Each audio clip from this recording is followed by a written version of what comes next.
आपली एक्झाम आहे तुमच्या संगती प्रगटीकरणाची, ती कधीपर्यंत घेतलेली होती माहिती आहे? कोणत्या अध्यायापर्यंत घेतलेली होती? मध्ये मग आपण थोडा गॅप घेतला, त्यानंतर नाही घेतला. तिसरा अध्यायापर्यंत एक्झाम घेतली आहे तुमची?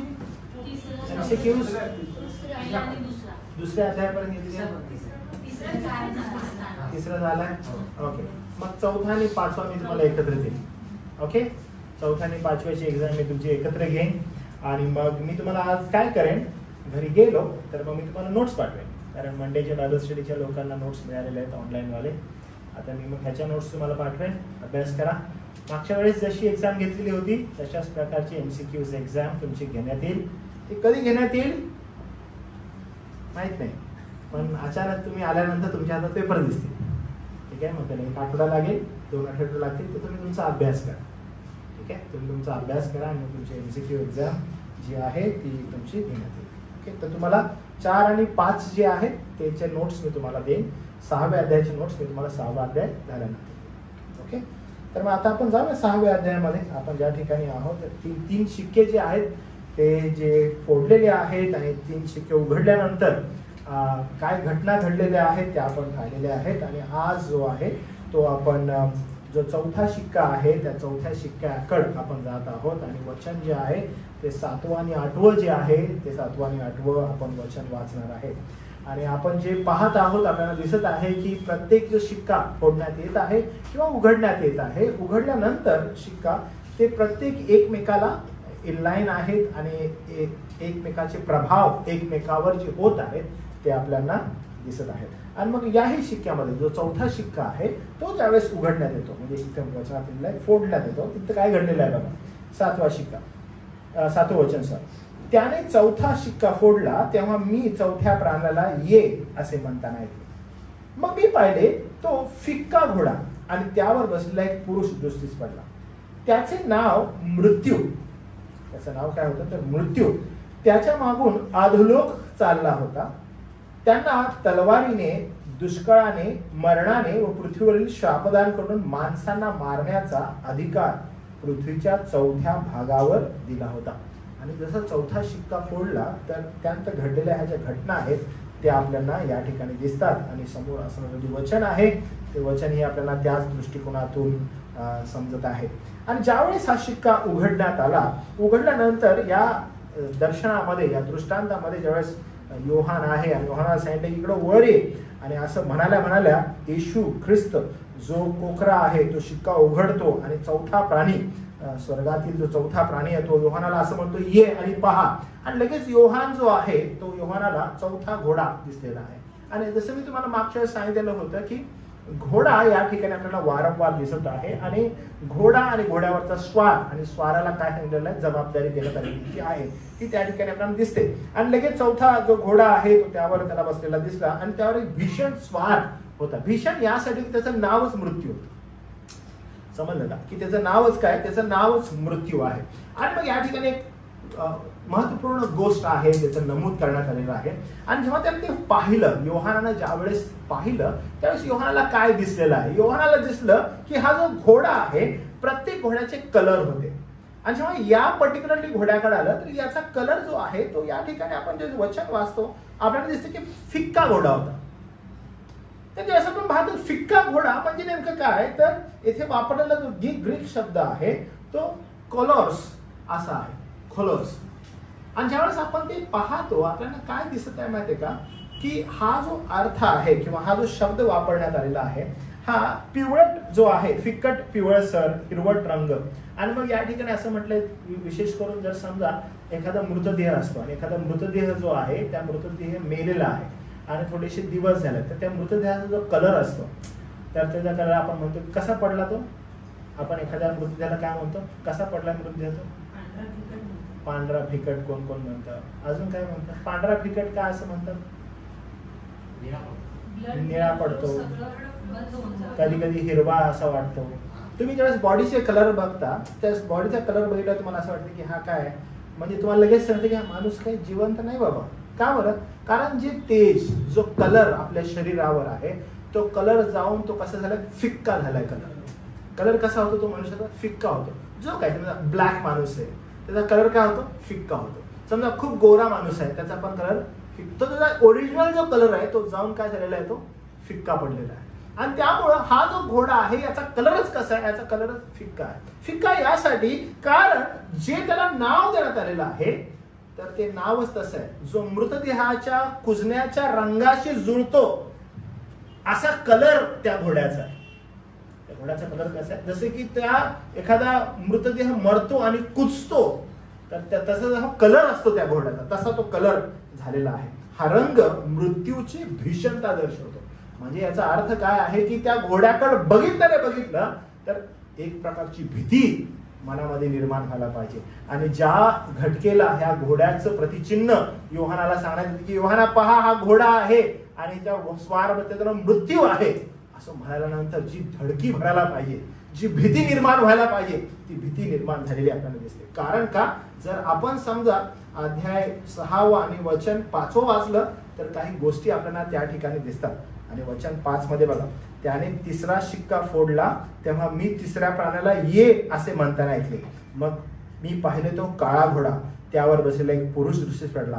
त्याच्या हातात तागडी होती आणि 4 प्राण्यांच्या मधून निघालेली वाणी अशी ऐकली की पावलेला शेरभर गहू आणि पावलेला 3 शेर जव, द्राक्षारसाची हानी तू मात्र करू नको असं होतं. त्याच्या अगोदर जर आपण बघितलं तर काय होत आहे की ही जी लिंक आहे ना ती येत आहे, जे आता घडणार आहे.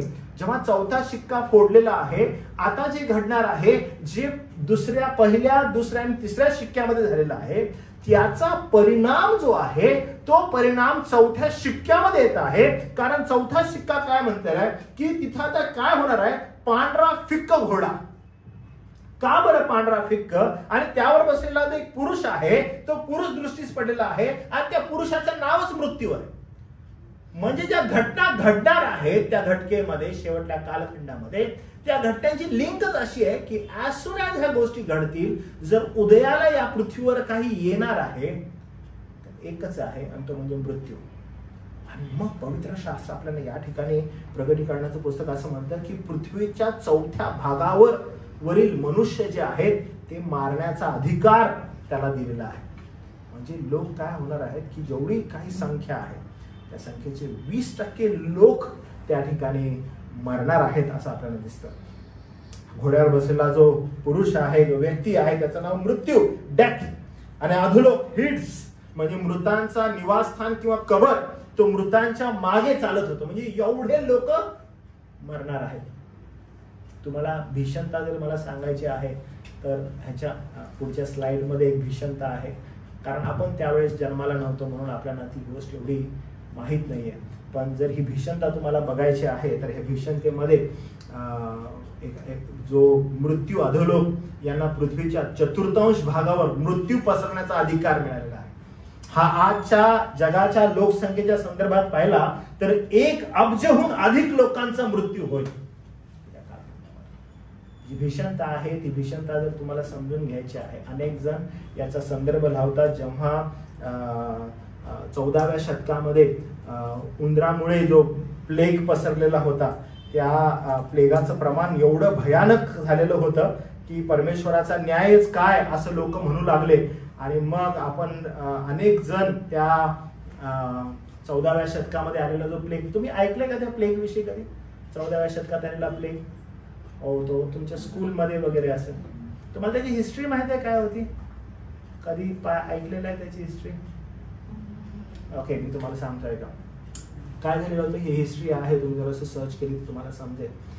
हा फार महाभयंकर रोग जो आहे, प्लेग, हा येण्या अगोदर काही जागतिक स्थळावर खूप मोठ्या घटना घडत होत्या. इस्लामिक जे राष्ट्र आहे ते फार मोठ्या प्रमाणात तुटून पडत होतं राष्ट्रांवर, आणि राष्ट्रांवर तुटून पडून खूप मोठ्या प्रमाणात राष्ट्र इस्लामिक धर्म अपनावत होते. आणि मग हा जो त्यांचा फोर्स आहे, हा फोर्स स्वीडन पर्यंत गेला. आणि स्वीडन पर्यंत गेल्यानंतर, हे हिस्ट्री नंतर चेक करा बरं का असंच आहे का, स्वीडन पर्यंत गेल्यानंतर स्वीडनमध्ये खूप मोठ्या प्रमाणात कॅथलिक्स राहत होते. आणि त्या ठिकाणी उठाव करण्यात आला आणि कॅथलिक्स आणि जे पोप वगैरे आहेत त्यांनी बसून मंडळीला लढाईमध्ये सामील होण्यासाठी सांगितलं. आणि त्यांना सांगितलं की जो कोणी लढाईमध्ये समाविष्ट होईल आणि जर तो मृत्युमुखी पडला तर त्याला डायरेक्टली स्वर्गामध्ये स्थान असेल. जसं इस्लामिक करत आहे तशाच प्रकारची वाणी किंवा उत्तेजन पोपनी त्यावेळेस देण्यात आलं आणि अनेक कॅथलिक्स जे आहेत ते त्या लढाईमध्ये समाविष्ट झाले.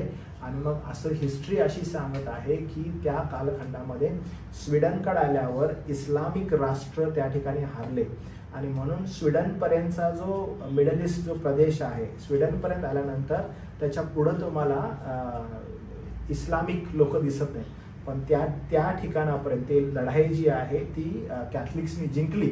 पण त्याचा परिणाम असा झाला की जेव्हा त्यांनी जिंकली त्यांनी हे हारल्यानंतर या लोकांनी जाऊन हिस्ट्रीमध्ये असं लिहिलेलं आहे की त्यांनी गरोदर स्त्रियांना मारून टाकलं, अनेक महिलांवर बलात्कार केले आणि मग खूप मोठा अत्याचार इस्लामिक राष्ट्रावर झाला.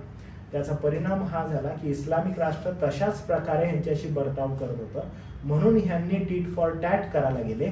पण असं म्हणण्यात येतं की त्या 14व्या शतकामध्ये एक फार मोठा प्लेग आला, पण तो प्लेग स्वीडनच्या साईडला आला, या बाजूला आलाच नाही आणि युरोपामध्ये हा प्लेग पसरला आणि या ठिकाणी आला नाही. मग यांनी पुढे येऊन असं सांगितलं इस्लामिक राष्ट्रांनी की तुम्ही आमच्यावर अत्याचार केला म्हणून आमच्या अल्लानं तुमच्यावर हा प्लेग पाठवलेला आहे आणि त्यामुळे तुम्ही मरत आहात. आणि बहुतांश जो भाग आहे त्या युरोपमधला तो या प्लेगमध्ये मरून गेलेला होता. याची नोंद मग इतिहासामध्ये जमा झाली आणि मग आपण पाहतो की हे फार मोठ्या प्रमाणात घडलेलं होतं. मी असं ओघात हा इतिहास वाचलेला होता, पण ह्याच्यावर अजून जास्त आपल्याला विचार करायला पाहिजे, कारण देव जो आहे हा सार्वभौम आहे आणि तो न्याय करतो आणि तो योग्य न्याय करतो. आपल्याला हे या ठिकाणी दिसतं. पण त्यांचा जो दृष्टिकोन आहे, त्यांच्या दृष्टिकोनातून त्यांनी विचार करून ते मांडलेलं आहे आणि हे घडलेलं होतं कारण तो प्लेग जो आहे तो इस्लामिक राष्ट्रांमध्ये नाही तर युरोपियन नेशन्समध्ये तो प्लेग फार मोठ्या प्रमाणात पसरला. त्याची कारणं अजून काही असू शकतात, पण त्यांनी त्या धार्मिक दृष्टिकोनातून ते कारण घेतलेलं होतं. तर आपल्याला जर अधिक चांगल्या रीतीनं विचार करायचा जर आहे की कशा प्रकारे लोकांचा मृत्यू होईल, तर आत्ताच येऊन गेलेला जो कोरोना आहे तो आपल्याला अधिक चांगल्या रीतीनं समजावण्यास पुरेसा आहे की कशा रीतीने लोक जे आहेत ते मृत्युमुखी पडतील, कशा रीतीने लोक मृत्युमुखी पडतील आणि मृत्युमुखी पडणार. आपल्याला आकडा पण माहीत नाही आहे, लोकांना आकडा माहीत नसतो, विशेष करून शेवटल्या कालखंडामध्ये जेव्हा लोक मरू लागतील. इथं आता लिहिल्याप्रमाणे तर 1 अब्जहून अधिक लोक, म्हणजे जर भारताची लोकसंख्या तेवढी आहे तर आपण समजून घ्यायला पाहिजे की 1 अब्ज एवढी लोकसंख्या काय होईल या जगातून निघून जाईल. म्हणजे एवढ्या मोठ्या प्रमाणात लोकांचा अंत त्यावेळेस होणार. परिणाम काय आहे? पहिला शिक्का, दुसरा शिक्का, तिसरा शिक्का फोडल्यानंतर त्याचे परिणाम भोगावे लागतील आणि मग ह्या गोष्टी येऊ लागतील. मी तुम्हाला सांगतो की आपल्याकडे ज्या काही सध्या रिसोर्सेस आहेत समजून घेण्यासाठी, उदाहरणामध्ये मी मागच्या वेळेस तुम्हाला सांगितलं जाताना की तुम्ही गाझाची व्हिडिओज बघा म्हणून. सध्या गाझामध्ये जे चालू आहे, जर तुम्ही ते अभ्यासलं तर तुम्हाला कळेल की सध्या गाझाची जी परिस्थिती आहे ती खूप भयंकर आहे. त्या परिस्थितीमध्ये कोणत्याही प्रकारे बाहेरील गोष्टी आतमध्ये गाझामध्ये आत अलाउड करण्यात येत नाहीत आणि फार मोठ्या प्रमाणात गाझाची लोक लढाईमुळं किंवा युद्धामुळं त्रास सहन करत आहेत. त्यांना आतमध्ये फूड अवेलेबल नाही आहे. तर जेव्हा आपण हा विचार करतो येणाऱ्या घटक्यांमध्ये, ज्यावेळेस हे शिक्के फोडण्यात येतील आणि ज्यावेळेस ह्या गोष्टी घडण्यात येतील त्यावेळेस नेमकं घटना काय असतील हे शिकण्यास आपल्याला मदत होते. आणि त्यामुळं ती एक घटना आहे. सोमालियाकडे तुम्ही जर असं गेले आणि सोमालियाविषयी जर तुम्ही पडताळून करू लागले तर सोमालियाविषयी तुम्हाला समजेल की खूपच असा दरिद्री देश आहे, ज्या देशामध्ये असं म्हणतात की जेवणासाठी ते लोक मातीचा वापर करतात. तुम्ही हे कधी ऐकलंय? असं कधी पाहिले तुम्ही? ते मातीची भाकर बनवतात किंवा मातीचं एक ब्रेड बनवतात आणि ज्याला ते बिस्किट असं म्हणतात आणि माती चाळून वगैरे मातीचं बिस्किट बनवून ते मातीचं बिस्किट जे आहे ती त्यांची लेकरं खातात. तर अशी परिस्थिती सध्या सोमालिया आणि या राष्ट्रांमध्ये आहे. तर ज्यावेळेस आपण दुष्काळाविषयी बघतो किंवा ज्यावेळेस आपण म्हणत असतो की कशा प्रकारे ते दुष्काळ असेल, कशा प्रकारे लोक भूकमारीने मरतील, तर आपल्याला काही गोष्टी समोर आहेत ज्याद्वारे आपण पाहून म्हणू शकतो की अशा प्रकारच्या गोष्टी घडण्यात येतील. कारण अब्ज लोक एका वेळेस ज्यावेळेस मरतील ती घटना काही साधारण नसेल. जगामध्ये इतिहासामध्ये असं काही झालं नाही. जे काही प्लेग, जे काही करोना किंवा जे काही 100 वर्षानंतर येणारे आजार आहेत त्यांनी एवढे लोक मेले नाहीत. पण ज्यावेळेस पवित्र शास्त्राकडे आपण पाहतो त्यावेळेस ज्यावेळेस शिक्के फोडण्यात येतील आणि शिक्के फोडण्याचा जो परिणाम आहे तो परिणाम ज्यावेळेस आपल्या समोर येईल, वन बाय वन, त्याच्यानंतर त्याचे जे पडसाद आहेत ते आपल्याला दिसू लागतील. आणि ते पडसाद असं म्हटलेलं आहे की चौथ्या शिक्का फोडल्यानंतर तो एक फिक्का घोडा, ज्याचं नावच मृत्यू आहे असं म्हटलेलं. आणि फिक्का घोडा हेच दर्शवतो की आता काही खैर नाहीये, कारण अधोलोक त्याच्या मागून चाललाय. म्हणजे एवढे लोक मरणार आहेत. अशा घटना आहेत. आणि ज्यावेळेस आपल्या आजूबाजूला हे सगळं घडत आहे आपल्याला समजून घेण्यास पुरेसं आहे की ती वेळ खूप लांब नाहीये. इट्स व्हेरी क्लोज, खूप जवळ आहे. आणि त्यामुळे पवित्र शास्त्र असं म्हणतं बघा, मृत्यूची ही 4 साधनं आहेत. जी 4 साधनं हा जो फिक्का घोडा आहे त्यावर बसलेला जो स्वार आहे तोही वापरतो. आणि पहिलं काय आहे तर तलवार. तलवार काय आहे? युद्ध, हिंसा. पहिलाच तो जो स्वार आहे त्याला जे दाखवलेलं आहे की त्याच्याकडे तलवार आहे. आणि काय आपल्याला ते दाखवलं तर युद्ध आणि हिंसा. आपण पाहिलं की पहिला जो शिक्का ज्यावेळेस फोडला त्यावेळेस पहिला शिक्का फोडल्यानंतर तो जो पांढऱ्या घोड्यावर बसलेला आहे तो नक्कीच ख्रिस्त नाहीये. आणि तो येऊन शांती प्रस्थापित कशी करता येईल हा प्रयत्न करतो. आणि शांती प्रस्थापित करण्याचा प्रयत्न करत काही काळ तो शांती प्रस्थापित करतो. त्याचा परिणाम हा होतो त्याच्यानंतर खूप मोठ्या प्रमाणामध्ये राष्ट्रांमध्ये विभिन्नता येते, द्वेष निर्माण होतो. आणि त्याचा परिणाम हा आहे की युद्ध आणि हिंसा त्यानंतर येते. मी सदैव तुम्हाला एनकरेज करेन की आपल्या जगाकडं आणि जगातील घडामोडींकडे आपण पाहणं फार आवश्यक आहे. कारण त्या गोष्टी आपल्याला खूप साऱ्या शिकवून जातात, एनकरेज करतात की प्रभूच्या वचनावर अधिक निर्भर आपल्याला कसं राहतंय. कारण ज्या प्रभूनं जुन्या करारामध्ये भविष्यवाण्या केल्या त्या भविष्यवाण्या काही अंशी नवीन करारामध्ये येशू ख्रिस्तामध्ये पूर्ण झाल्या. येशू ख्रिस्तानं ज्या भविष्यवाण्या केल्या त्या भविष्यवाण्या मंडळीमध्ये पूर्ण झाल्या. संत पौलानेही अनेक भविष्यवाण्या केल्या, त्याही पूर्ण झाल्या.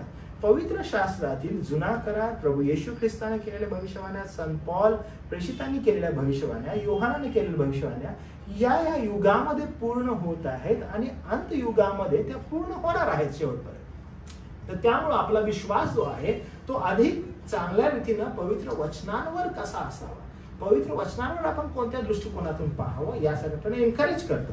म्हणून सगळ्यात पहिली गोष्ट चौथा हा जो स्वार आहे, जो घोडा आहे, फिकट घोडा, ह्यावेळेस म्हणतो की कोणती साधनं वापरलेली आहेत. तर सगळ्यात पहिला म्हटलेलं आहे की तलवार. युद्ध आणि हिंसा ही ठेवलेलीच आहे.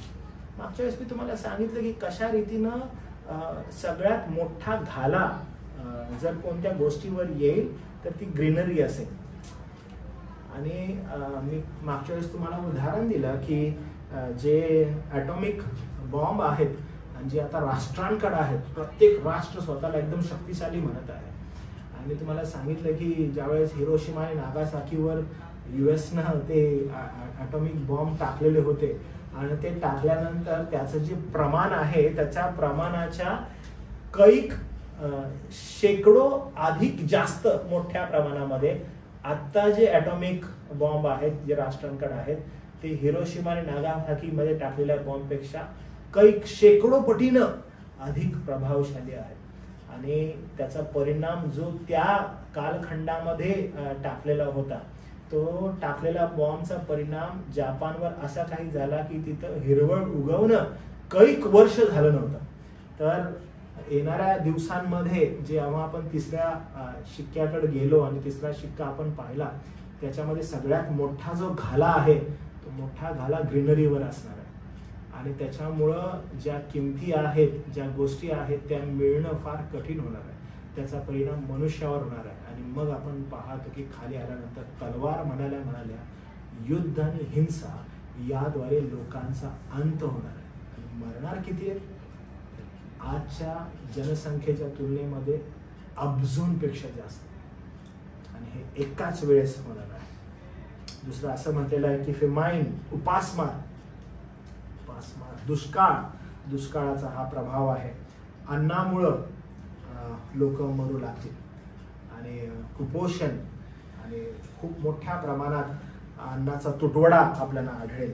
मी तुम्हाला उदाहरण दिलं की कशा रीतीनं त्या गाझामध्ये सध्या चालू आहे की एखादं हेलिकॉप्टर येतं आणि वरून काही अन्न जर टाकतं तर त्या अन्नासाठी लोक ज्या रीतीनं पळत आहेत, ज्या रीतीनं ते अन्न मिळवण्याचा प्रयत्न करत आहेत, ज्या रीतीने एकमेकांच्या हातातून खेचण्याचे ते व्हिडिओ समोर येत आहेत, फारच पाहायला फार विचित्र वाटत आहे. आणि आपल्या समोर देवा या सर्व गोष्टी ठेवत आहे की तुम्ही आणि मी त्या गोष्टी पाहाव्या आणि येणाऱ्या युगा संदर्भात आपण प्रभूकडे जाऊन धन्यवाद द्यावा की त्यानं कृपेद्वारे आपल्याला निवडलेला आहे आणि या सर्व घटनांपासून तो तुमचं आणि माझं संरक्षण करणार आहे. मृत्यू, वेगवेगळे रोग, नैसर्गिक आपत्ती, भूकंप, पूर, ज्वालामुखी, विषारी व जैविक शस्त्रे यांचा वापर होणार आहे. पृथ्वीवरील जनावरे, बीस्ट ऑफ द अर्थ, उंदीर, कीटक, प्राणी ज्यांनी आजार पसरवले, खूप मोठ्या प्रमाणात हे होणार आहे. आणि आपल्याला हे दिसेल की 1/4 पृथ्वीवरील मृत्यू त्यावेळेस आपल्याला दिसेल. याचा संदर्भ इर्मिया 14:22 मध्ये आहे, एझेकिएल 14:21, पहिले इतिहास 21:12 व इतर अनेक ठिकाणी ही साधने एकत्र दिसतात. आपण वाचूया इर्मिया याचा 14वा अध्याय आणि वचन 12 मध्ये.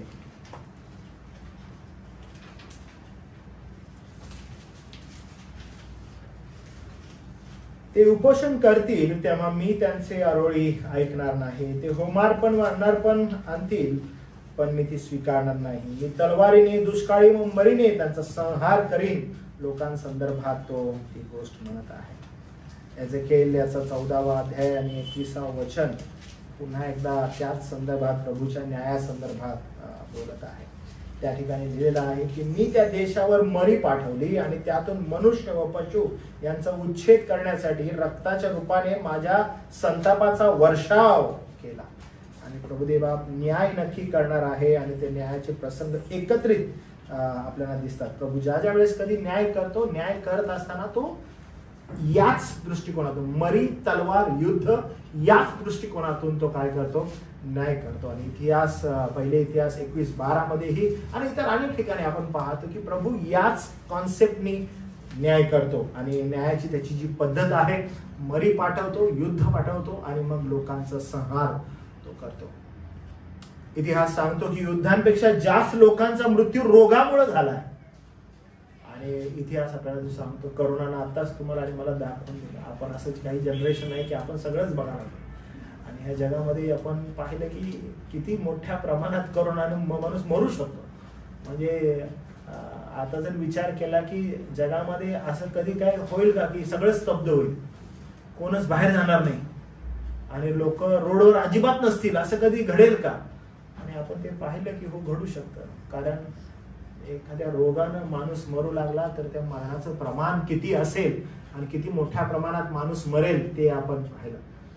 ज्यावेळेस तो आलेला होता करोना, त्यावेळेस अनेक जण शास्त्रज्ञ त्याच्याविषयी बोलत होते.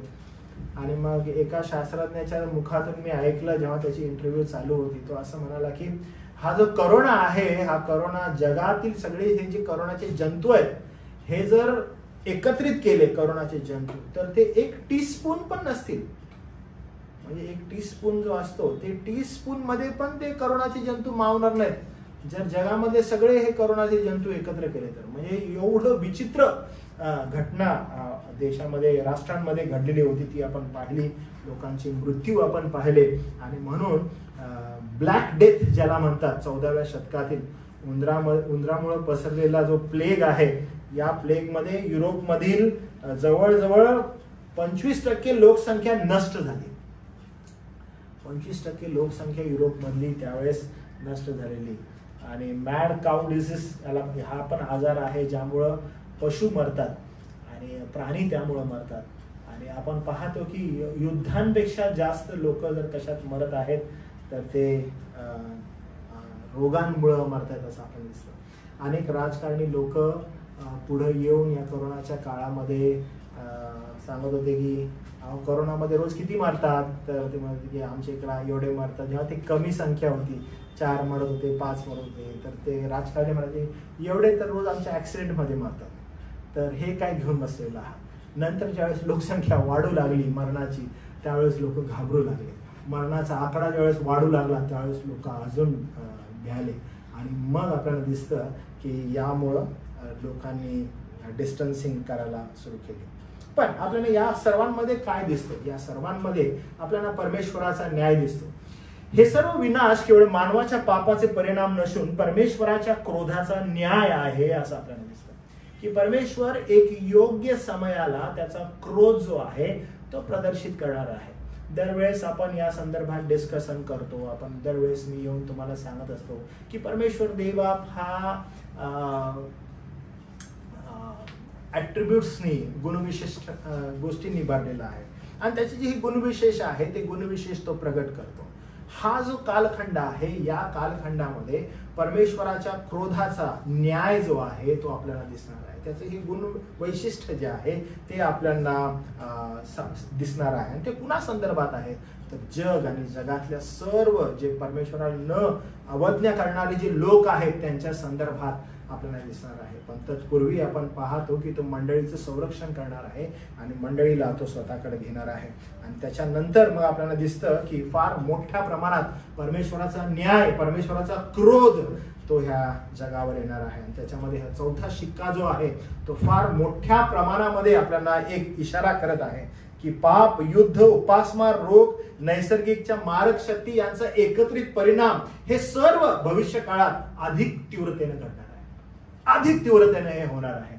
आणि तत्पूर्वी आपण सदैव हे चेक करणं गरजेचं आहे की त्याचा जो न्याय आहे त्या न्यायामध्ये तुम्ही आणि मी सापडायला पेक्षा, इब्री लोकास पत्रामध्ये जसं लिहिलेलं आहे की परमेश्वराच्या हाती सापडण्यापेक्षा हे कधी पण चांगलं आहे. परमेश्वराच्या न्यायासमोर त्याच्या क्रोधात सापडण्यापेक्षा आपण त्याच्यातून बाहेर येणं फार आवश्यक आहे.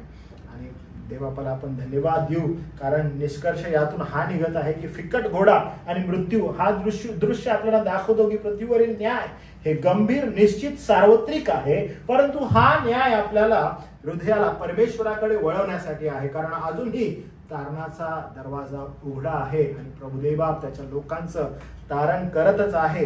येशू ख्रिस्ताच्या वधस्तंभावरूनच आपल्याला खरी शांती व तारण मिळतं. म्हणून मंडळीनं काय करावं तर मंडळीनं सर्वात लवकर मागं फिरावं आणि मागं फिरून जर तिचं स्थान, तिचं लक्ष जर कुठं असावं तर तो वधस्तंभावर खेळलेला प्रभू येशू ख्रिस्त जो आहे त्याच्याकडेच असावा. जर कुठला आनंद मंडळीने शोधावा तर तो शोधावा. कारण जो भावी क्रोध आहे तो आपल्याला लिहून ठेवलेला आहे की मंडळीनं पाहावं आणि मंडळीनं हे वारंवार लक्षात घ्यावं की प्रभू परमेश्वर त्याच्या मंडळीचं संरक्षण करत आहे.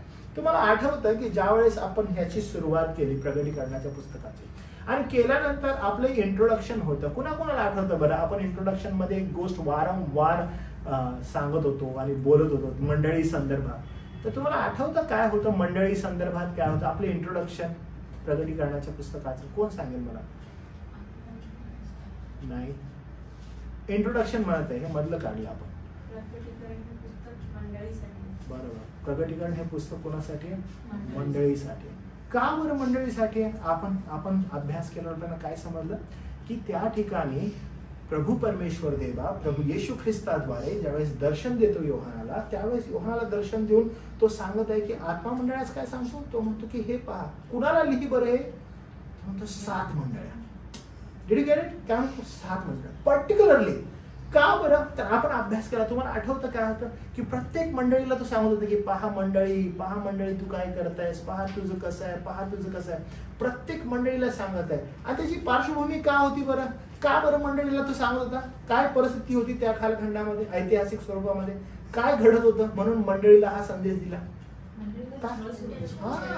काय होतं? मंडळीचा छळ चालू होता. मंडळीची पिळवणूक होत होती. काही जण मुद्दामपणे मूर्त्या प्रस्थापित करत होते आणि मंडळीतील लोकांना जाऊन पाया पडायला सांगत होते आणि लोकांमध्ये भीतीचं वातावरण होतं. लोक कष्टात होते, लोक फार विचित्र परिस्थितीत होते. आणि त्या परिस्थितीमध्ये योहानाला झालेलं प्रगटीकरण हे पुस्तक ज्यावेळेस आलं, परमेश्वराला काय संदेश द्यायचा होता त्यातून आपण पाहिलेलं होतं. आठवत तुम्हाला? काय संदेश द्यायचा होता परमेश्वराला? भिऊ नकोस, कारण मी पहा मंडळीचं रक्षण करणार आहे. Do not be afraid. मंडळीचं रक्षण करणारा मी आहे. तिचं जतन करणारा मी आहे. आणि प्रभू येशू ख्रिस्त मंडळीचं जतन करतो. आणि त्यामुळं हे सर्व ज्या गोष्टी आहेत, या सर्व गोष्टीतून तो मंडळीचं संरक्षण करणार आहे. आणि जेव्हा प्रगटीकरणाचं पुस्तक ज्या घटकेला या मंडळांच्या हातामध्ये जात आहे, मंडळांना समजत आहे की आमचा देव परमेश्वर राष्ट्रांचा न्याय करणार आहे आणि ते किती सिस्टम मध्ये करणार आहे. वन बाय वन कसं होणार आहे. आणि मग योहान ज्यावेळेस प्रगटीकरण योहानाला होत आहे, योहान म्हणते की मी स्वर्गामध्ये आहे आणि मला काय दिसत आहे की आपला सार्वभौम देव जो राजासनावर बसलेला आहे. आणि मंडळी वाचत आहे. मंडळी म्हणते वाव, आम्ही ह्या कष्टातून जात आहे, आम्हाला काय मिळणार आहे, आम्ही कुठे जाणार आहे, आणि किती सुंदर ह्या गोष्टी होणार आहेत. आणि मंडळी त्या आनंदामध्ये आहे. आणि योहान काय करत आहे, योहान अधिक चांगल्या रीतीनं जे जे त्याला दर्शन झालेलं आहे ते नमूद करत आहे. तो म्हणत आहे की पहा, मी गुंडाळी पाहिली. मंडळी वाचत आहे, वाव, आमच्या योहानानं गुंडाळी पाहिली, परमेश्वराच्या हातात होती. अहो, ते उघडण्याचं सामर्थ्य कुणामध्ये नव्हतं. आणि तो म्हणतो की अरे मी पाहिलं एक कोकरा, अरे ज्याच्या नावानं आपण प्रस्थापित आहोत, ज्याच्या नावानं आपण एकत्र जमत आहोत, अहो तोच प्रभू येशू ख्रिस्त आहे. अहो, त्याच्यावर किती लोकांनी आरोप घेतले की तो देवाचा पुत्र नाही. पण योहान म्हणतो मला प्रगटीकरण झालं आणि सगळे जण, कुणाकडे क्षमता नाहीये. अहो 24 वडील, असंख्य देवदूत, 4 प्राणी, कुणाकडे क्षमता नाहीये की त्यांनी जाऊन ती गुंडाळी उघडावी. योहान म्हणतो मला इतकं रडू आलं की कोणच नाही. आणि अचानकपणे एक जण म्हणाला की नाही, यहूदाचा सिंह आहे, दाविदाचा अंकुर आहे, अरे तू घाबरू नको, तो उघडणार. कोण होता तो? तो म्हणतो वधारलेला एक कोकरा मी बघितला. अरे जेव्हा ही मंडळी वाचत आहे, फिलिपची मंडळी, इफिसची मंडळी वाचत आहे, लाउदिकिया वाचत आहे, आणि जेव्हा हे लोक वाचत आहे तेव्हा वाव, आमचा प्रभू देवाचा एकुलता एक पुत्र ज्याच्यावर आम्ही प्रस्थापित आहोत त्यानंच ती गुंडाळी उघडली. आणि मग त्यांनी काय पाहिलं, अहो न्याय. पहिला शिक्का उघडला, ते म्हटलं काय न्याय होणार आहे की ते सिस्टम मध्ये न्याय होणार आहे. दुसरा शिक्का, तिसरा शिक्का, आणि ते म्हणले की आमचा प्रभू न्याय करणार आहे. आणि त्यामुळे एक फार मोठी सांत्वना मंडळीला मिळालेली आहे. कारण इथं बसलेले आपण पण त्याच सांत्वनेवर जीवन जगत आहोत. कारण प्रभू देवा तुम्हाला आणि मला अशाच प्रकारे सांत्वना करणार आहे. त्यामुळे मंडळीत आज काय शिकायला पाहिजे, परमेश्वराच्या न्यायाविषयी आपण प्रत्येक जण जागरूक राहायला पाहिजे. each and every one of us, की तो न्याय करणार आहे, तो ह्या जगाचा न्याय करणार आहे. प्रत्येक जण या न्यायाला सामोरे जाणार आहे. पण त्याचबरोबर काय समजणं गरजेचं आहे, देव फक्त प्रेमळ नाही तर न्यायी आहे. पापावर तो एक दिवस न्याय करणार आहे. रोमकरासपत्र 2 अध्याय आणि 5 आणि 6 आपण वाचूया बरं का. रोमकरास 2 अध्याय 5 आणि 6.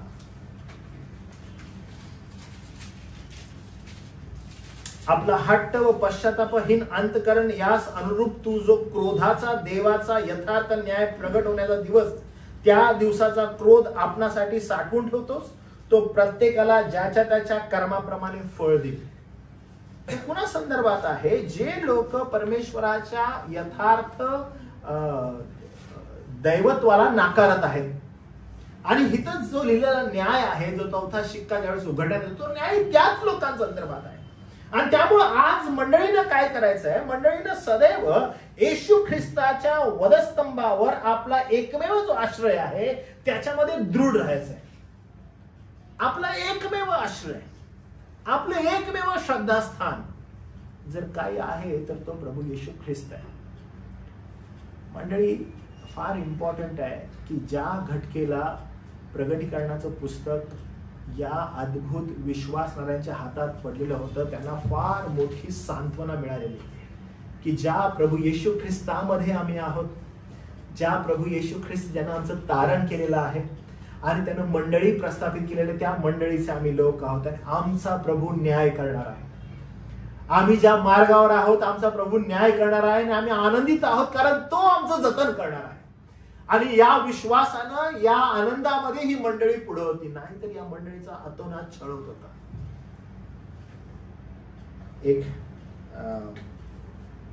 प्रभूचा सेवक असं म्हणतो की जी मंडळीनं छळ अनुभवला नाही, ज्या मंडळीनं छळ अनुभवला नाही किंवा ज्या मंडळीला छळाची झळ नाहीये, त्या मंडळीला तारणाचं महत्व नाही समजत, त्या मंडळीला तारणाचं महत्व कळत नाही. प्रियानो, आपण जोपर्यंत त्या वातावरणामध्ये जाणार नाही ज्या वातावरणामध्ये योहानाला झालेलं प्रगटीकरण मंडळीला मिळालं, तोपर्यंत आपल्याला योहानाला झालेल्या प्रगटीकरणाचा मूळ यथित अर्थ समजणं फार कठीण जाईल. आणि त्यामुळं आज जर समजा तुम्हाला इथं बसल्यावर समजून घ्यायचं आहे की नेमकं ह्या योहानाला लिहिलेल्या प्रगटीकरणाचं महत्व काय बरं, तर ते समजण्यासाठी आपल्याला जे तारण प्रभूनं दिलेलं आहे त्या तारणामध्ये आपण दृढ आहोत का हे चाचपडून घेणं फार गरजेचं आहे. कारण आपला आनंद बिलकुल तो आहे, आपला आश्रय बिलकुल तो आहे. नाहीतर काय होईल माहिती आहे का, आपण ज्यावेळेस हे प्रगटीकरणाचं पुस्तक पाहत असू एका अभ्यासाप्रमाणे पाहत असू, ओ पहिला शिक्का, दुसरा शिक्का, तिसरा शिक्का फोडला, चौथा शिक्का पण फोडलेला आहे, आणि त्यावेळेस तसं होणार आहे. पण याचा मतित अर्थ हा आहे की असं होणार आहे कारण परमेश्वर न्यायी आहे आणि तो न्याय करणार आहे. तो न्याय कुणाचा करणार आहे? राष्ट्रांचा करणार आहे. आणि कसा करणार? सिस्टमॅटिकली करणार आहे. अहो, तो राष्ट्रांना मारणार आहे. का बरं? कारण त्यांनी जिवंत त्याचा एकुलता एक पुत्र याचा नकार केलेला आहे. आणि कसा? तर आपण पाहिलं. आणि ह्याच्यामध्ये मंडळीनं काय करायचंय? मंडळीनं त्यांच्या तारणामध्ये आज दृढ राहायचंय. येशू ख्रिस्ताच्या वधस्तंभावर आपला जो एकमेव आश्रय आहे त्याच्यावर निर्भर राहायचंय. आणि जो कोणी ख्रिस्तामध्ये आहे त्याच्यावर न्याय येणार नाही असं रोमकरास पत्र ऑलरेडी डिक्लेअर करतं. 8वा अध्याय 1 वचन. जो प्रभूमध्ये आहे त्याच्यावर न्याय होणारच नाहीये. जो प्रभूचा शेवटला न्याय. आपण न्यायातून पार गेलेलो आहोत कारण तुमचा आणि माझा न्याय प्रभू येशू ख्रिस्त आहे. सर्वच का? अरे नाही, जे कोणी ख्रिस्तामध्ये आहेत ते. आणि मग काय आपण ख्रिस्तामध्ये आहोत? मग कशी चाचपणूक करणार बरं? कारण जर तुम्ही ख्रिस्तामध्ये आहात, तुम्ही न्यायातून पार गेलेले आहात वचन म्हणते. मग आज समजा आपल्याला असं म्हणतं की नाही, मला माहित आहे की आज आता आम्हाला दंडाज्ञा नाही कारण आम्ही न्यायातून पार गेलेलो आहोत. कसं तुम्हाला ते कॉन्फिडन्स असेल बरं? कसा कॉन्फिडन्स असेल तुम्हाला की आम्हाला दंड आज्ञा नाही, आम्ही त्या न्यायातून पार गेलेलो आहोत, आम्ही हा 4था शिक्का बघणार नाही बरं का, आम्हाला इथे नाही थांबायचंय, आम्हाला हा क्रोध नाही सहन होणार. तुम्हाला कसं समजेल बरं हे? किंवा कसं समजायचं की मंडळी आम्ही ह्यातून पार गेलेलो आहोत? सांगा, कसं समजेल बरं तुम्हाला?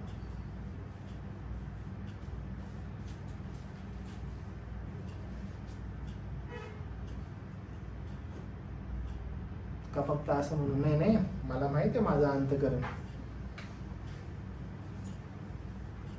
कसं समजणार?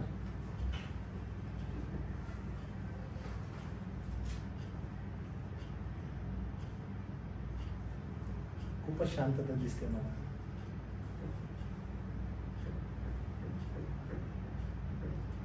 की आम्ही यातून पार गेलेलो आहोत. 8वा अध्याय 1 आणि 2 वचन मी वाचतो आणि मी पुन्हा शांत राहतो बरं का, मला आन्सर पाहिजे तुमच्यावर. यावरून जे ख्रिस्त येशू मध्ये आहेत त्यास आता दंड आज्ञा नाही. जो जुनी आत्म्याचा नियम त्याने मला ख्रिस्त येशू मध्ये पाप व मरण यांच्या नियमापासून मुक्त केलेला आहे.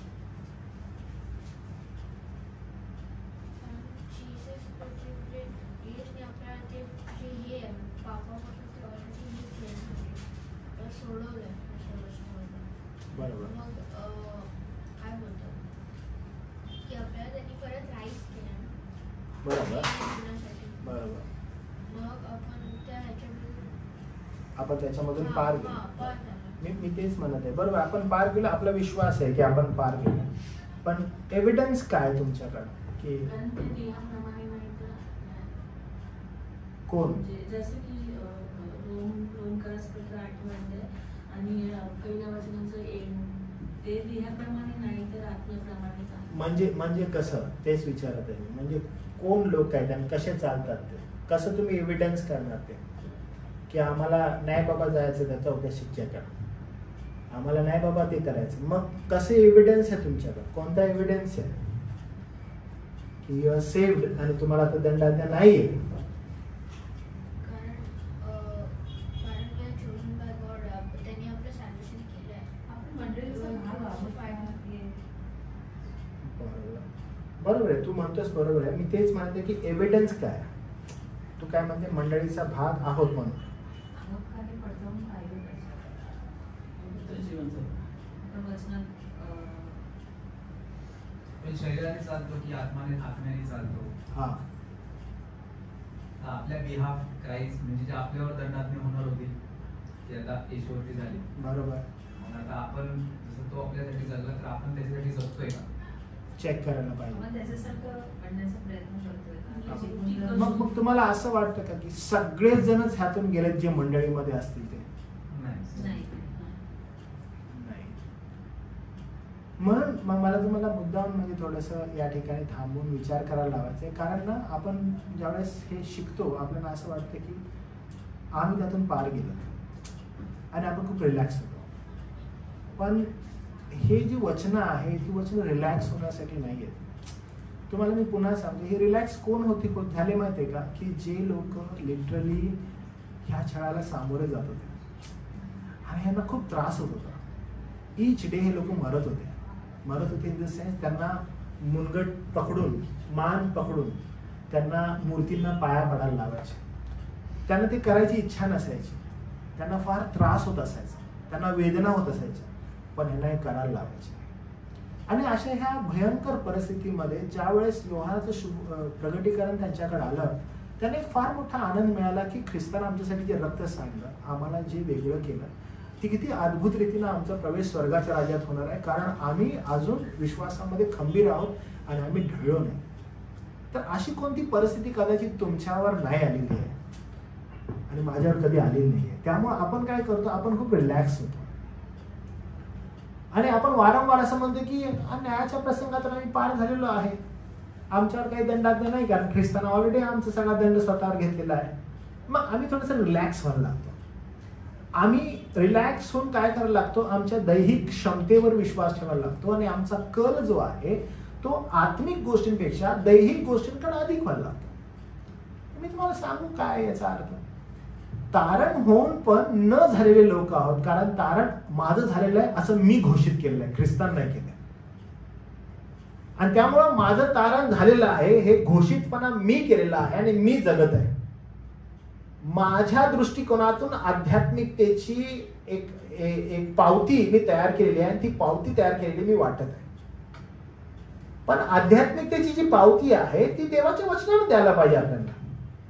आणि देवाचं वचन तुम्हाला आणि मला म्हणतं की काय त्यानं केलेलं आहे, की मंडळीचं रक्षण केलेलं आहे. आणि म्हणून प्रभू येशू ख्रिस्त फार क्लिअर म्हणतो की त्याच्या पुढे अधोलोकाच्या द्वाराचं काही चालणार नाही. तुम्हाला कळत आहे की त्याच्या पुढे अधोलोकाची म्हणजे एक संरक्षित केलेली ही गोष्ट आहे. आणि मी सदैव तुम्हाला सांगितलं की when I call church, it's not about हे चार दिवारी की इट्स नॉट अबाउट पास्टर. जेव्हा आपण मंडळी म्हणतो तर मंडळी विश्वासणाऱ्यांचा समूह आहे. तुमचं उठणं, तुमचं बसणं, तुमची असणारी सहभागिता, तुमचे एकत्रित आल्यानंतर तुम्ही कुणाला गौरविता, तुम्ही कशा रीतीनं बोलता, तुमची सद्विवेक कशी साथ देते, या सर्व गोष्टी त्याच्यामध्ये इन्क्लूड होतात. म्हणजे हे किती मोठ्या प्रमाणात तुम्हाला जवळीक आणतं, कशा प्रकारे तुमची वृद्धी करतं. कारण मंडळीत आल्यानंतरच तुमची वृद्धी होते आणि वृद्धी होणं फार गरजेचं आहे. आणि हे साईन आहे की यू आर चोजन. कधी कधी तुम्ही मला हसता मी असं बोलल्यावर, की मला जर कोण म्हणतं की अरे माझं डोकं दुखतंय म्हणून मी चर्चला नाही आलो पाडसाहेब, आणि मी तुम्हाला म्हणतो की अरे मला असं वाटलं की तुला ब्रेन हॅमरेज झाला आणि तू आयसीयू मध्ये ऍडमिट आहे, तुला व्हेंटिलेटर लावलंय म्हणून तू चर्चला नाही आला. नाही बाळासाहेब, माझं तर डोकं दुखत होतं. तुझं फक्त डोकं दुखतंय. माझी संकल्पना अशी आहे की अशी गोष्ट तुझ्यावर कोणती उतरली की तू प्रभूच्या फेलोशिपला नकार देत आहे. म्हणजे एकच गोष्ट नकार देऊ शकतो, काय की मी व्हेंटिलेटरवर आहे. म्हणजे क्षुल्लक कारणासाठी मी जर असं काही करत आहे, माझी दुर्दशा आहे, मग माझ्या तारणावरच प्रश्नचिन्ह आहे. तुम्हाला समजत आहे? म्हणजे मी तुम्हाला त्याचा इगरनेस दाखवत आहे. तुम्हाला इगरनेस मी सांगत आहे की इगरनेस किती आहे, की मी काय करू. ना पडते, पोट दुखते माझे, मी आज मला नाही हो, मी असं झालं नाही होऊ शकत. तुम्हाला मला असं वाटतं की अपेंडिक्स झालं, तुझं अपेंडिक्स फुटलं, विष सगळीकडे पसरलं आणि मग तू ऍडमिट झालायस आणि त्यामुळे आता मरणारच आहेस तू आणि त्यामुळे तू येऊ नाही शकलास. सांगायचं तात्पर्य की कशा रीतीनं त्याचा इगरनेस समजायला पाहिजे आपण. आणि जेव्हा आपण इगरनेस समजतो तेव्हा आपल्याला कळतं की एकत्रित येणं किती महत्वाचं आहे, ज्याच्यासाठी ख्रिस्तानं वधस्तंभावर आपला प्राण दिला, ज्या मंडळीला सेक्युअर केलं त्यानं. आणि मी वारंवार सांगत आहे तुम्हाला, हे मंडळी म्हणजे उन्नती बायबल चर्च नाही. मंडळी म्हणजे विश्वासणाऱ्या लोकांचा समूह. समविश्वासी ज्यावेळेस एकत्रित येतात, मी ते एकत्रित येणं कसं करू, मी काय करू, हे एकमेव डोक्यात असतं. तुम्हाला माहिती आहे काय उरत नाही, मी माझं मला तिथं उरत नाही. आणि मग उपस्थिती येते की काय माझं तारण झालंय, काय प्रभूने मला सिक्युअर केलंय. जर ह्या कॅटेगरीमध्ये मी येत नाही, मी तुम्हाला सांगू काय की या भावी क्रोधाला सामोरे जाणार आहे. या भावी क्रोधाला सामोरे जाणार आहे. हे भय नाहीये बरं का, हे भय नाहीये किंवा तुम्ही भीती वाटावी तुम्हाला म्हणून नाही. जे लिखित आहे ते अशाच प्रकारे आहे, असंच लिहिलेलं आहे आणि हे असंच घडणार आहे. आणि तारण प्राप्त झालेला मनुष्य कन्फ्युज नसतो बरं का, असं असेल का, हे होईल का, असं नाही नसतो तो. आणि म्हणून शास्त्र म्हणते की ज्यांचं तारण झालेलं आहे, जे ख्रिस्तामध्ये आहे, त्यांच्यावर दंडाज्ञा नाहीये. सगळ्यांवरच का नाही. त्यामुळं चाचपणी करणं फार गरजेचं आहे स्वतःचे. क्षुल्लक कारण भक्तीमध्ये किंवा मंडळीमध्ये एकत्र न येण्यासाठी क्षुल्लक म्हणजे याची गरजच नाहीये. जर विचार करायला गेलं तर मग असं वाटतं की हाय आम्ही प्रभूच्या संगती, प्रभूची सहभागिता आम्ही कशी काय टाळू शकतो आणि कोणत्या कारणामुळं. म्हणून वचन आपल्याला क्लिअर म्हणते की कोण आहेत हे लोक. तर पवित्र व शुद्ध जीवन जगणं हे आपल्या समोर ठेवलेलं आहे. आणि मग ती पवित्र जीवन, शुद्ध जीवन आपण स्वतः जगू शकतो नाही. देवापण तुम्हाला आणि मला पवित्र आत्मा दिला, तो तुम्हाला आणि मला जतन करतो पवित्र आणि शुद्ध जीवन जगण्यासाठी. तो त्याच्या मनाने करतो का नाही. तिथेही शास्त्र म्हणते की तो तुम्हाला शास्त्र वचनात घेऊन जातो. आणि वचनामध्ये, मंडळीमध्ये तुमची वागणूक, जगामध्ये तुमची वागणूक, ज्या जगातून त्यानं तुम्हाला विकत घेतलेलं आहे, तुमचं कसं जीवन असावं याविषयी तो उत्तेजन देतो. हाऊ ब्युटिफुल, किती जबरदस्त आहे की तो उत्तेजन देऊन तो आपल्याला पुढे घेऊन जातो. नॉट वी, आज मी विचार केला बरं का, मी असं करणार नाही. तो होली स्पिरिट, तो पवित्र आत्मा. मागील दिवसांमध्ये मी ह्या लोकांना शिकवत होतो की पवित्र आत्मा ज्यावेळेस आपल्याला मिळाला प्रभूकडून, तर तो असाच नाही मिळाला. काय होत होतं माझ्या घटना जुन्या करारामध्ये ज्यावेळेस आपण पवित्र आत्म्याविषयी पाहतो, काय गोष्टी दिसतात की पवित्र आत्मा जुन्या करारामध्ये, मला वाटतं मी तुम्हाला शिकवलंय, पवित्र आत्मा जुन्या करारामध्ये येतो आणि जातो, येतो कार्य करतो जातो, येतो कार्य करतो जातो. जुन्या करारामध्ये संकल्पना तशीच होती. त्यामुळे दाविदाची प्रार्थना असू दे की देवा स्थिर असा आत्मा माझ्यामध्ये तू पुन्हा घाल. एकदा तो प्रार्थना करतो, प्रभू तुझा आत्मा माझ्यामधून काढून घेऊ नको. आपण शौला जीवनामध्ये बघतो देवाचा आत्मा उतरला, तो गेला. आपण सॅमसनच्या जीवनामध्ये बघतो देवाचा आत्मा आला गेला, काम करतो जातो. ज्या वेळेस प्रभू येशू ख्रिस्ताने शिष्याला असं म्हटलं, मी जावं तुमच्या हिताचं आहे, मी न गेलो तर काही वेळी तुमच्याकडे येणार नाही, तो येऊन तुम्हामध्ये सदा सर्वदा वस्ती करेल. त्यांच्यासाठी हे माइंड ब्लोईंग होतं की देव स्वतः आता आमच्यामध्ये येणार आणि आमच्यामध्ये राहणार. जोपर्यंत हे तुम्हाला आणि मला कळत नाही, आपल्याला समजणार नाही की तो आमचं जतन कसं करणार आहे. प्रियांनो, देव स्वतः तुमच्या आणि माझ्यामध्ये राहतो. आणि जर देव स्वतः तुमच्या आणि माझ्यामध्ये राहतो, तो जगाच्या गोष्टींमध्ये तुम्हाला कसे घेऊन जाईल? नाही घेऊन जाणार. अहो, तो जर कुठे घेऊन जाईल तर तो त्याच्या वचनात घेऊन जाईल आणि तिथे जाऊन तुमचं जतन करेल. तो तुम्हाला ज्याच्यासाठी तो अपॉइंटेड आहे त्या गोष्टीकडे घेऊन येईल.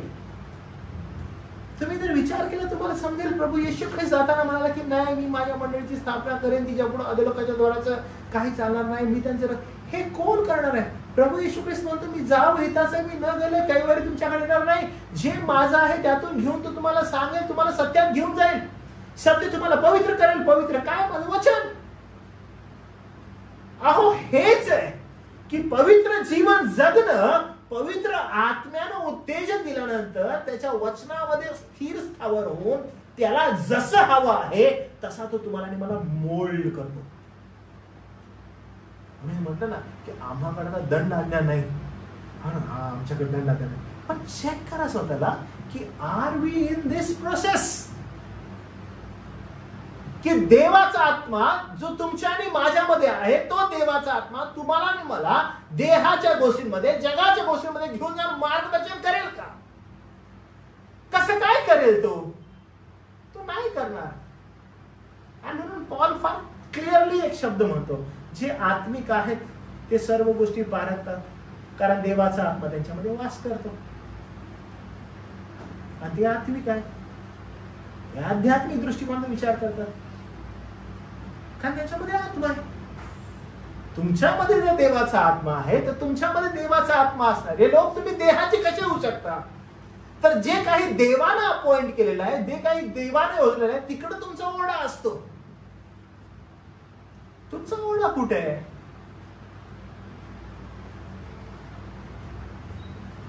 दोन दिवसा अगोदर मला एक पिक्चर आवडतात, आजकाल मला ते खूप आवडतात, रिफॉर्म पिक्चर आहे. तर त्यांचं मी ऐकत होतो आणि ऐकत असताना ते लेकरांविषयी बोलत होते. ओके, म्हणजे आपल्या मुलांविषयी बोलत होते. आणि ते मुलांविषयी बोलत असताना त्यांनी मुलांसंदर्भात असं सांगितलं की तुमच्या मुलांचे जे मित्र आहेत ना, मित्र, तुमच्या मुलांचे मित्र, हे जर तुम्हाला ठाऊक नाही की तुमच्या मुलांचे मित्र कोण आहेत, तर तुम्ही योग्य आईवडील नाही आहे. तुम्हाला तुमच्या मुलांचे मित्र पण ठाऊक असायला पाहिजे. कारण का? त्यांचं यथायोग्य संगोपन तुम्ही कसं करताय त्याच्यावर निर्भर आहे की ते कुणासंगती भेटतात, कुणासंगती बोलतात, ते ख्रिस्ती आहेत का, ते विश्वासणारे आहेत का, ते प्रभू मधले आहेत का, हे तुम्हाला माहित असायला पाहिजे, हे तुम्हाला ठाऊक असायला पाहिजे. हे फार गंभीर आहे, माहिती आहे तुम्हाला. पवित्र जीवन जगणं गंभीर गोष्ट आहे. या जगामधून तुम्हाला आणि मला निवडून घेतलेलं आहे, वेगळं केलेलं आहे, खंडने देऊन विकत घेतलेलं आहे. तुम्हाला आणि मला आपलं तारण अद्भुत रीतीने जपायचंय. स्टेप बाय स्टेप त्या तारणाला घेऊन पुढे जायचंय. फार गंभीर आहे हे. आणि ज्यावेळेस मंडळीला हे सांगण्यात येते की अरे आम्हाला बरं, आम्हाला दंड आज्ञा नाही, चौथ्या शिक्क्यामध्ये आम्ही जाणार नाही, आम्हाला खूप रिलॅक्स बोलायला लागलो आपण. हे असं नाहीये, हे गंभीर आहे. चाचपडून बघितलं स्वतःला तर कळतं की पवित्र जीवन जगा. अरे कसं जगायचं?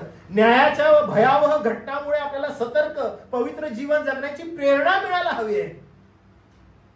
आम्हाला प्रेरणा मिळत आहे का की देवानं जे योजलेलं आहे त्याच्यामध्ये आमचा आनंद आहे का? का आपला आनंद घरामध्ये बसून आमचा आनंद चालू आहे, एक रील झाली की दुसरी रील, की ज्या वेळेस आध्यात्मिक गोष्टी येतात त्या ठिकाणी आम्ही कुठे जात आहे? आमचा आनंद कुठे शोधायला? नाही, आज आहे ना आमचं संडे आहे, आम्ही बाहेर करत आहोत. कारण माझे फ्रेंड्स आहेत ना, त्यांना आज संडेला सुट्टी असते. आज ते लोक बाहेर असतात, मीही बाहेर जातो. आमचं बाहेरच नाही, आम्हाला नाही यायचं, आम्ही दुसरीकडे कुठेतरी. तुम्हाला माहित आहे की आपण ज्या गोष्टीला प्राधान्य देत आहोत, ज्या गोष्टींकडे आपण पाहत आहोत, चेक करा की त्या गोष्टींद्वारे तुमची आध्यात्मिक वृद्धी होत आहे का. मी तुम्हाला टाळी देऊन सांगतो की जर बायबल स्टडीच्या टाइमला जर ह्याच्याहून जास्त तुमची आध्यात्मिक वृद्धी कुठे होत आहे, गो हेड, जा तिकडे. तुमची आध्यात्मिक वृद्धी होत आहे का, आध्यात्मिक दृष्टिकोनातून तुम्हाला वृद्धी प्राप्त होत आहे का, तुम्हाला म्हणजे पाप दिसत आहे, तुम्हाला म्हणजे दोष दिसत आहेत, गो हेड. नाही आहे आम्हाला कॅन्सल करून वी वॉन्ट एंटरटेनमेंट, काहीतरी तुम्ही योग्य मार्गावर नाहीये. पवित्र आत्मा तुम्हाला मार्गदर्शन करत आहे का, तुम्हाला चालवत आहे का. कारण जेव्हा आपण या भयावह घटना आपण पाहतो आज जगामध्ये, तेव्हा अधिक सतर्क राहण्याची गोष्ट आहे. जीवन, पवित्र जीवन जगण्याची तुम्हाला प्रेरणा मिळाली पाहिजे. पापाबरोबर समझोता करू नका मंडळी, ठीक आहे. पापाबरोबर कधी समझोता करू नका. साठालोट म्हणतो ना आपण, थोडंसं तुझ्याकडून घेतो, माझ्याकडून थोडंसं घेतो, आपलं आपलं राहू द्या, असं काही करू नका पापाबरोबर, ठीक आहे. आपण त्यासाठी कॉल्ड नाही आहोत.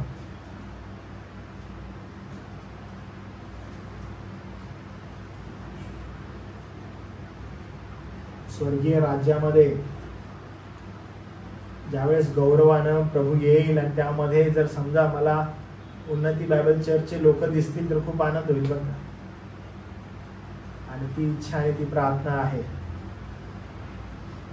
पण त्यासाठी आपल्याला आपण कोणत्या गोष्टींसंदर्भात जागरूक आहोत, आपण कुठल्या गोष्टीकडे आपला झुकाव आहे ते पडताळून घेणं फार आवश्यक आहे. नाहीतर खूप लोक आहेत जे या रेसमध्ये आहेत. मी समजा हजारोंच्या संख्येमध्ये लोकांनी तिथं विचारलं की कुणाकुणाला स्वर्गात जायचं आहे, तर तिथं एकही असा नसतो त्याचा हात खाली असतो. मी आता इथं पण जर विचारलं कुणाकुणाला स्वर्गात जायचं आहे, प्रत्येक जणाला जायचं. मी विचार कुणाकुणाला नरकात जायचं आहे, कुणाला पण जायचं आहे. मग नरक काय डेकोरेशन साठी आहे? बिलकुल नाही.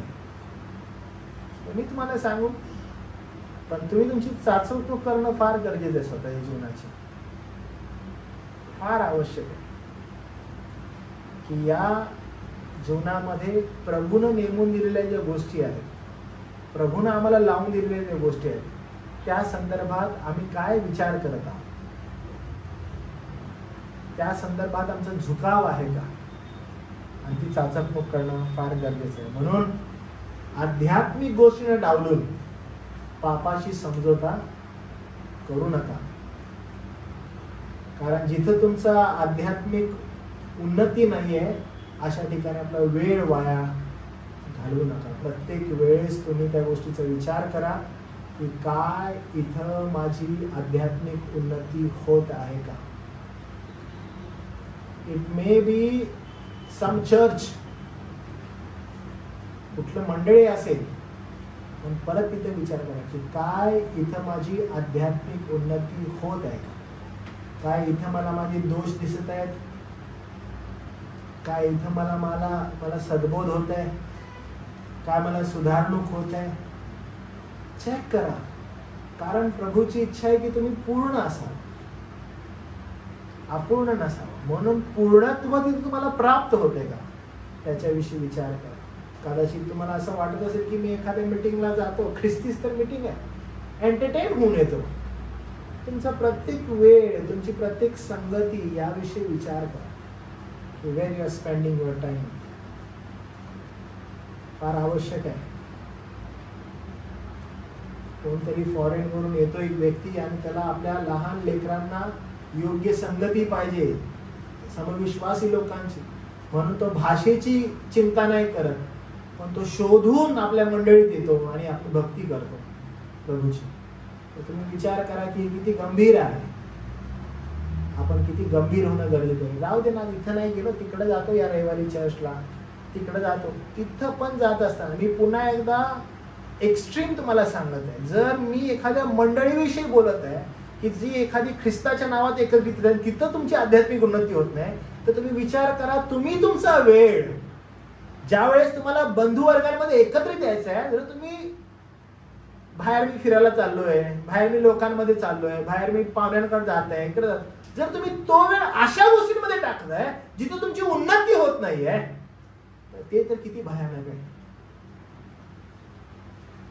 म्हणून पापाशी समझोता करू नका, आत्म्यात चाला. आणि आत्म्यात चालणं यासाठी थेसलोनिकरास पहिलं पत्र 5वा अध्याय आणि 23वा वचन आपल्याला आठवण करून देतं आणि आपल्याला सांगतो आठवण करून की तुम्ही कशा रीतीनं आपलं जीवन अनुक्रमलं पाहिजे. तिथं फार सुंदर रीतीने शांतीचा देव स्वतः तुम्हास पूर्णपणे पवित्र करो आणि आपला प्रभू येशू ख्रिस्त याच्या आगमन समयी तुमचा आत्मा, जीव, शरीर ही निर्दोष अशी यथासंग राखली जावं. मी तुम्हाला वारंवार मगासपासून सांगत आहे की तो जतन करेल, तो प्रिझर्व करेल तुम्हाला. आणि ही अद्भुत कृपा त्याची आपल्यावर आहे. पण फक्त तुम्हाला चेक करायचं की काय त्याच्या ह्या कृपेत आम्ही जात आहोत. कसं समजणार की काय त्याचा असणारा आत्मा जो आम्हाला जतन करत आहे, आमचा ओढा, आमचं आकर्षण हे सदैव आत्मिक गोष्टींकडे असेल. आणि मग बघा की प्रभू तुम्हाला जतन करत आहे, हा स्टॅम्प आहे. तुम्ही ज्यावेळेस एखाद्या पापमय गोष्टींमध्ये पडत असाल त्यावेळेस तुम्हाला आवड घालेल, तो तुमचं जतन करत आहे. तो तुम्हाला निर्दोष सिद्ध करण्यासाठी उत्सुक आहे, तो तुमचं जतन करत आहे. मंडळी, हा खूप मोठा आशीर्वाद आहे पवित्र आत्म्याचा आपल्या संदर्भात. प्रभू येशू ख्रिस्तानं आपल्याला तो जाण्या अगोदर या पृथ्वीतून दिलेला आहे. आपली निर्भरताही त्याच्याजवळ असली पाहिजे. तारणाच्या सुवार्तेची तात्काळ घोषणा करा, जेवढ्या लवकर, ज्या लोकांना तुम्हाला करायचे. बरेच लोक आज तारणाशिवाय आहेत. हा संदेश आपल्या मित्रांपर्यंत, ही जी सुवार्ता आहे आपल्या मित्रांपर्यंत, कुटुंबांपर्यंत, शेजाऱ्या पाजाऱ्यापर्यंत पोहोचवा जवळ आलेला काळ आहे. आपलं काम आहे ते. सुरुवात सदैव आपल्या घरापासून करा. बोला, सांगा. कदाचित आपलं तुम्ही जे बोलत आहात ते म्हणजे आम्हाला काय सांगतोस हे सांगून, पण तुमचं काम आहे त्यांना बोलणं, त्यांना सांगणं, सत्याप्रत त्यांना आणणं. आपली घोषणा आहे ती आपल्याला करायची आहे, फार आवश्यक आहे. जर आपल्या आतापर्यंत मित्रांना, ज्यांना आपण जगातील मित्र म्हणतो, तर त्या लोकांना अजूनपर्यंत ख्रिस्ताचं नाव तुमच्याकडून समजलेलं नाही, दुर्दशा आहे. आपण कदाचित घाबरत असतो, काय बाबा आम्ही ख्रिस्ताचं आहे, कशाला सांगू त्याला, आम्हाला नाही बोलायचं त्याला. नाही, दुर्दशा आहे. आम्ही ख्रिस्ताचे आहोत हे त्याला कळायला पाहिजे, त्यांना समजायला पाहिजे ही सुवार्ता काय आहे. आपल्याला घोषणा करायची, कुटुंबापर्यंत जायचं, शेजाऱ्या पाजाऱ्यांपर्यंत जायचं, त्यांना कळवणं गरजेचं आहे. मंडळीनं एकजुटीनं सज्ज व्हायला पाहिजे. मंडळी ही फक्त कार्यक्रमाची जागा नाही, तर एक तारण प्राप्त लोकांची जमात आहे. या ठिकाणी असणारे लोक तारण प्राप्त झालेले लोक आहेत, जी शेवटच्या काळासाठी तयार होत आहेत. प्रार्थना, उपवास, वचन, अभ्यास, सेवेत एकत्र वाढण्यासाठी ही मंडळी आहे. आपण सर्वजण या ठिकाणी जे आहोत ते एकमेकाला उत्तेजन, एकमेकासाठी प्रार्थना करण्यासाठी इथे एकत्रित आहोत. म्हणून माझं एनकरेजमेंट आहे की आपण आपण मंडळी म्हणून आपल्याला जी संधी दिलेली आहे ती कधीच टाळू नका, कधीच टाळू नका. म्हणजे ही संधी टाळणं याचा अर्थ हा आहे की आपण फार मोठी प्रभूनं आपल्याला दिलेली अपॉर्च्युनिटीला काय करत आहोत, धुक्कारत आहोत. Don't do that. प्राधान्य द्या. जेवढं जास्त एकत्रित याल तो प्रयत्न करा. देवा तुम्हाला दिलेला मी त्याचा आत्मा आहे तो त्यासाठी उत्सुक करत आहे. अनेकदा तुम्ही काय करता, तुमच्या स्वतःच्या ज्या वासना आहेत देहाच्या त्या वरचढ करता आणि त्या संदर्भात स्वतःच्या देहालाच उंच करून ठेवलेला आहे. आणि जाऊ दे ना, काय जायचंय ना, कंटाळा आहे ना वगैरे अशा गोष्टींना समोर येतात. करण्याचा अर्थ काय माहिती आहे, आपण व्हॅल्यू करत नाही आपल्या कारणाचा. तुम्ही तुमच्या कारणाचा व्हॅल्यू करता तर तुम्ही आत्मिक गोष्टींकडे आकर्षित होता आणि त्या मिळवण्याचा खूप जोरात प्रयत्न करता. आणि म्हणून प्रगटीकरण 3:13 मध्ये ज्याला कान आहेत तो ते ऐकव. सगळेच ऐकतील का? नाही. ज्याला कान आहेत तो ऐकव. आत्मा मंडळांना जे सांगतोय ते तुम्ही ऐकायला पाहिजे. आज मंडळांनी जागृत होण्याची वेळ आहे, कारण पृथ्वीवर येणाऱ्या भयावह न्यायाच्या आधी आपण ख्रिस्तामध्ये दृढ होणं गरजेचं आहे आणि जगामध्ये प्रकाश आणि मीठ बनणं आवश्यक आहे. आणि तेच आपलं पाचारण आहे. प्रभूने त्या गोष्टीसाठी आपल्याला पाचारण केलं. त्यामुळे आज जे तुम्ही या ठिकाणी उपस्थित आहात, प्रभूचा संदेश एकदम डायरेक्टली तुमच्याकडे येत आहे. तारण प्राप्त झालेल्या लोकांचं तो जतन करण्यासाठी कटिबद्ध आहे. तारण प्राप्त झालेल्या लोकांचं आणि जो न्यायाचा प्रसंग आहे त्यातून त्याने त्यांना पार नेलेला आहे. तो म्हणतात त्यांच्यावर दंडाज्ञा नाही. आता चाचपडून तुम्हाला बघायचं की काय आम्ही पवित्र जीवन जगत आहोत, काय आम्ही कटिबद्ध आहोत का? आणि पवित्र जीवन जगत आहोत याचा अर्थ काय की जो देवाचा आत्मा तुम्हाला त्याला दिलेला आहे तोच देवाचा आत्मा तुम्हाला आत्मिक गोष्टींकडे आकर्षित करेल. तो देवाचा आत्मा ख्रिस्तानं लावून दिलेल्या ज्या गोष्टी आहेत तिकडे तुम्हाला आकर्षित करेल. आणि ख्रिस्तानं लावून दिलेल्या गोष्टींमध्ये सर्वात महत्वपूर्ण गोष्ट ही आहे, तो म्हणत आहे की मी आपली मंडळी रचीन, तिच्या पुढे अधोलोकाच्या द्वाराचं काही चालू नाही. तो संरक्षण करणार, तो जतन करणार आणि त्यासाठी त्यानं दिलेला पवित्र. त्यानं आपली निर्भरता जो पवित्र आत्मा आहे तर आत्मिक गोष्टींकडे असेल. आपण एकत्रित येण्याचं टाळणार नाही, आपण एकत्रित येण्याचा भरपूर प्रयत्न करू. आणि जसं मी म्हणत असतो की एक्स्ट्रीमिस्ट प्रयत्न तुम्ही करा.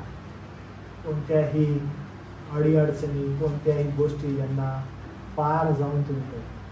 आणि जेव्हा ही सुरुवात होईल नंतर काहीच होणार नाही. एकदम देव आप तुमच्यासाठी सहभागितेसाठी तुम्हाला वेळ काढण्याची गरज नाही पडणार. God will provide everything what you needed to grow in His spiritual way. Okay, तर प्रभूला आपण धन्यवाद देऊ त्या सुंदरशा वचनाबद्दल जे आपल्याला शिकवत आहे की चौथा शिक्का ज्यावेळेस फुटेल त्यावेळेस न्याय कसा आहे, संरक्षण तो करणार, जतन तो करणार, विश्वास नाही. तर उदय बाप आपल्यावर कृपा करो हे वचन समजण्यासाठी. प्रार्थना करूया आपण. प्रभुदेवा, आम्ही तुला धन्यवाद देतो, तुझी उपकार स्तुती करतो.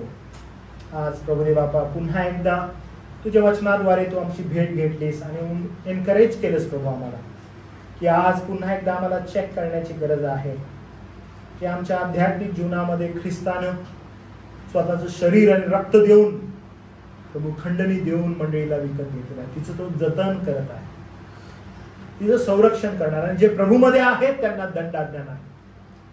प्रभू ज्या गोष्टी प्रगटीकरणाच्या पुस्तकात लिहिलेल्या आहेत, ज्या होणारच आहेत मंडळी म्हणून, जेव्हा आज आम्ही त्याच्याकडे पाहतो प्रभू, या येणाऱ्या भयानक भयावह गोष्टी आहेत, न्याय आहे देवापा तुझा, पण तू मंडळीचं संरक्षण करणार आहेस. आज प्रभू ज्यावेळेस आम्ही त्या गोष्टींकडे पाहतो आम्ही स्वतःला चाचपडावं, स्वतःच्या जीवनाकडे पाहावं की काय आज आम्ही आत्मिक उत्तेजन आम्हाला आहे का, आम्ही आज आत्मिक गोष्टींकडे धाव घेत आहोत का, आज आमची निवड देहाची झालेली आहे की आत्म्याची झालेली आहे, आमचं आकर्षण देहाचं आहे की आत्म्याचं आहे. आज प्रभू तू आम्हाला एनकरेज केलंस, तुझे आम्ही आभार मानतो. आम्हाला देवापा लागूकरण करण्यासाठी कृपा पुरव की प्रभू ज्यावेळेस प्रसंग येतात त्यावेळेस आम्ही आमच्या जीवनामध्ये पापाला वाव न देता आत्मिक गोष्टींना वाव द्यावा. आम्हावर देवा तुझी दया, गौरव, मान, महिमा मी तुला देतो. आजच्या वचनाबद्दल पुन्हा एक वार तुझे आभार. टाळणारा प्रभू येशू ख्रिस्त याच्या नावात प्रार्थना केली म्हणून देवा तुला. त्यानं काही प्रश्न तुम्हाला असतील तर